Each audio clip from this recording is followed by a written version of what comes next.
guys, and welcome to the start of season number 5. Now, I just want to clarify something, which is there hasn't been a lot of regens really in this series. To be honest with you, our youth intakes have all been really poor.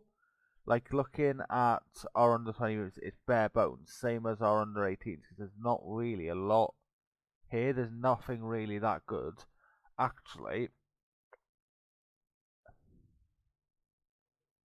where is it?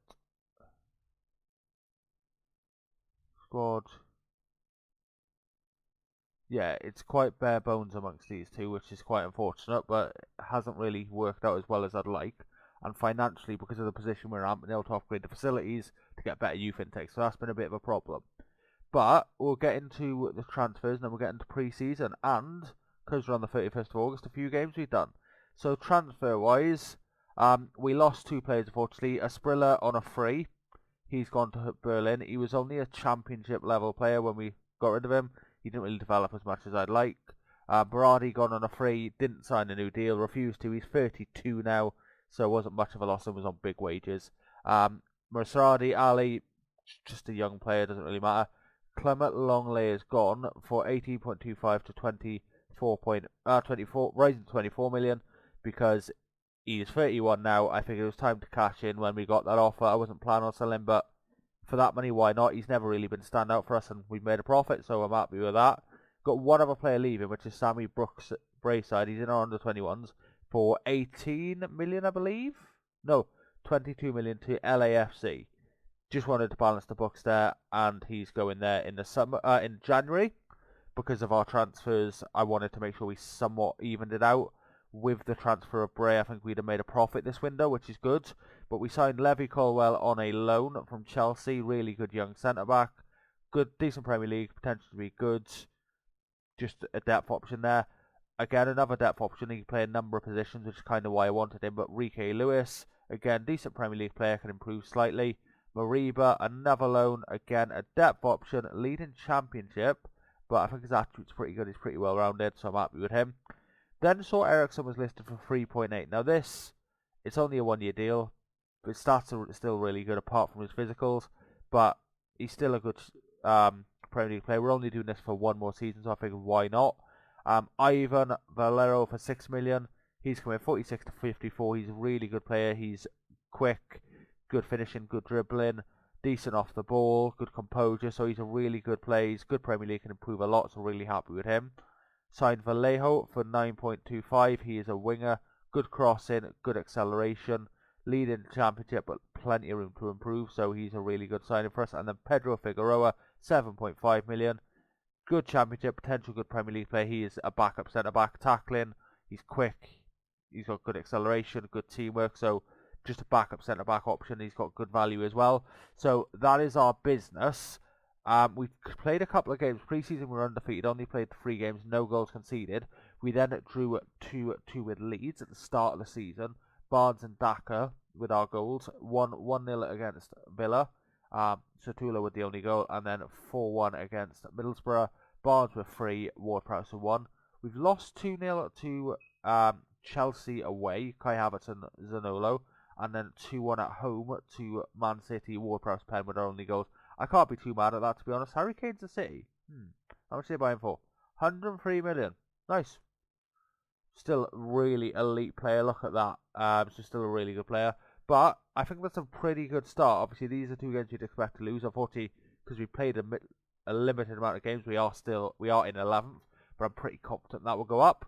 But either way, let's simulate the 5th and final season. See how balance is looking at the end, and see how we do. Hello and welcome to the end of season number 5 of my Leicester City Rebuild. Now, before I get into the sort of schedule how we've done, I want to show you our youth academy because there hasn't been a lot of focus on this. And to be quite frank, the reason being we just haven't had anyone good. Like Duran McGregor, Ian Riley, Mohammed, who's leaving, under 18s, had Ashton Betham. There's been no one really good who's come through, so I haven't really been able to have much of a focus on it, unfortunately. That mixed in with the finances make it a very difficult time. I'm glad this is the last season because that would not be sustainable going forward. I think the next rebuild I'm going to have to do, I may need to look into selling to buy, but we'll see how that goes. But let's go into the competitions. So, I'm torn. Because if you'd told us we got to a European semi-final, quarter-final of the Carabao Cup, that's great. But then we missed out on Europe by 2 points. Europe's just needed for these finances, so it's quite disappointing in that sense. 2 really good results in the Europa League and Carabao Cup, but it means nothing if we're not even going to be in Europe next season. So it's quite disappointing. Let's have a look how our runs were in the competition. So in the FA, nope, that's the Premier League. FA Cup, we lost straight away to Reading, which is awful. Beat Southampton, beat Chelsea 5-0.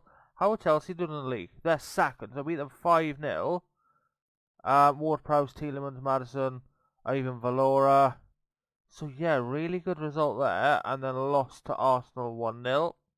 Europa League, who have we beat? So Ghent, Rennes, Olympique Marseille, Copenhagen, Sporting, Sevilla, and then lost on penalties to Olympique Marseille. That's heartbreaking. So it's quite disappointing there. Obviously, some good values in here, but financially we're not in a good place. So I think it's going to be a bit of a struggle. How bad are we in FFP? Current projections are, so only like 10 million off, but still a really bad place to be.